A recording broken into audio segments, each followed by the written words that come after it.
വിശുദ്ധ മത്തായി സുവിശേഷം അധ്യായം 11. അക്കാലത്ത് യേശു ജനക്കൂട്ടത്തോട് അരുൾ ചെയ്തു, ഈ തലമുറയെ എന്തിനോടാണ് ഞാൻ ഉപമിക്കേണ്ടത്? ചന്തസ്ഥലത്തിരുന്ന് കൂട്ടുകാരെ വിളിച്ച്, ഞങ്ങൾ നിങ്ങൾക്ക് വേണ്ടി കുഴലൂതി, എങ്കിലും നിങ്ങൾ നൃത്തം ചെയ്തില്ല. ഞങ്ങൾ വിലാപഗാനം ആലപിച്ചു, എങ്കിലും നിങ്ങൾ വിലപിച്ചില്ല എന്ന് പറയുന്ന കുട്ടികൾക്ക് സമാനമാണ് ഈ തലമുറ. യോഹന്നാൻ ഭക്ഷിക്കാത്തവനും പാനം ചെയ്യാത്തവനുമായി വന്നു. അവൻ പിശാച് ബാധൻ എന്ന് അപ്പോൾ അവർ പറയുന്നു.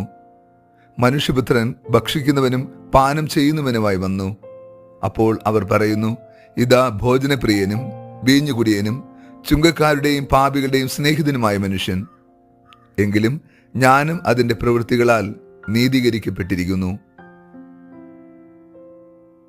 ഈശോയിൽ ഏറ്റവും സ്നേഹമുള്ള പ്രിയ ദൈവമക്കളെ, ഈ വിശുദ്ധ പ്രഭാതത്തിൽ നാം ദൈവതിരുസന്നിധിയിൽ പ്രാർത്ഥനാപൂർവമായിരിക്കുമ്പോൾ ദൈവിക നീതിയെ ധ്യാനിക്കാം.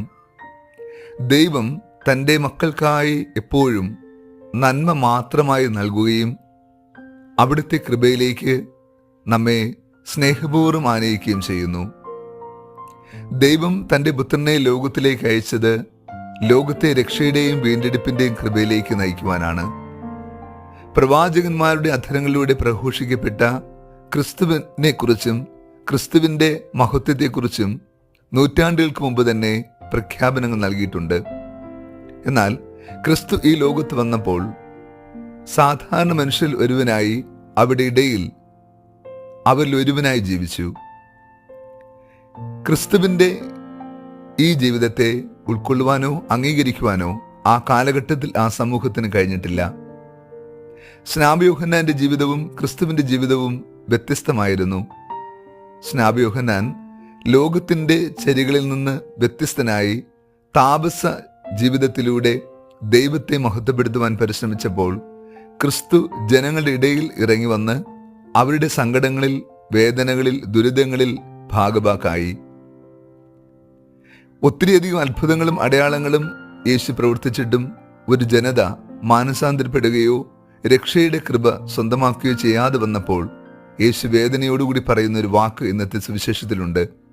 ഈ തലമുറയെ ഞാൻ എന്തിനോടാണ് ഉപമിക്കേണ്ടത്? ഞാൻ വിലാപഗാനം ആലപിച്ചു, എങ്കിലും നിങ്ങൾ വിലപിച്ചില്ല. ഞങ്ങൾ നിങ്ങൾക്ക് വേണ്ടി കുഴലൂതി, എങ്കിലും നിങ്ങൾ നൃത്തം ചെയ്തില്ല എന്ന് പറയുന്ന കുട്ടികൾക്ക് സമാനമാണ്.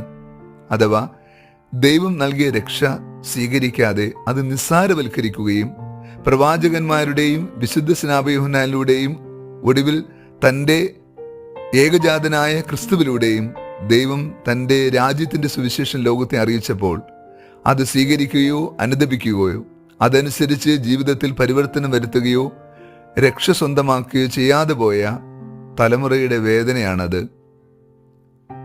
യേശുവിൻ്റെ വചന പ്രഘോഷണത്തിലൂടെ അനേകായിരങ്ങൾ രക്ഷയുടെ കൃപ സ്വന്തമാക്കി.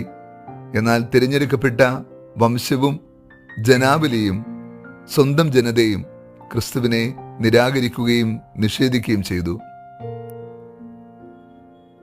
യോഹന്നാന്റെ ജീവിതം താപസ ജീവിതത്തിലൂടെ ക്രിസ്തുവിന് വഴിയൊരുക്കുന്നതായിരുന്നെങ്കിൽ ക്രിസ്തുവിന്റെ ജീവിതമാകട്ടെ പിതാവിന് ലോകത്തിന് നൽകുന്ന കൃപയുടെ ജീവിതമായിരുന്നു.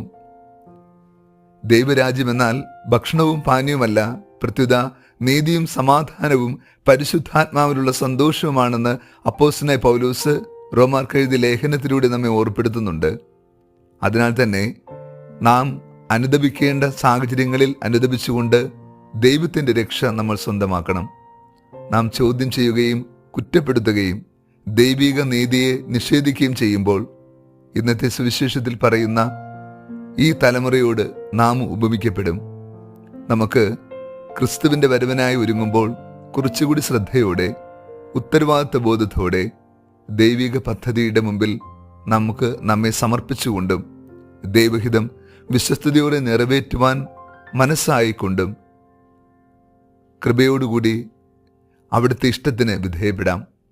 നമുക്ക് ഈ കാലഘട്ടത്തിൽ ദൈവിക നന്മകളെ ഉൾക്കൊണ്ട് ലോകത്തിന് ക്രിസ്തുവിനെ പകരുന്നവരും പങ്കുവെക്കുന്നവരുമാകാം. അങ്ങനെ പ്രവാചകന്മാരിലൂടെയും നീതിമാന്മാരിലൂടെയും ന്യായാധിപന്മാരിലൂടെയും പ്രഘോഷിക്കപ്പെട്ട ക്രിസ്തുവിനെ ലോകത്തിന് പകരാൻ നമ്മൾ യോഗ്യരായി തീരട്ടെ. കർത്താവ് നിങ്ങളോട് കൂടെ. സർവശക്തനായ ദൈവം, പിതാവും പുത്രനും പരിശുദ്ധാത്മാവും നമ്മെ സമൃദ്ധമായി അനുഗ്രഹിച്ച് ആശീർവദിക്കുമാറാകട്ടെ. ആമേൻ.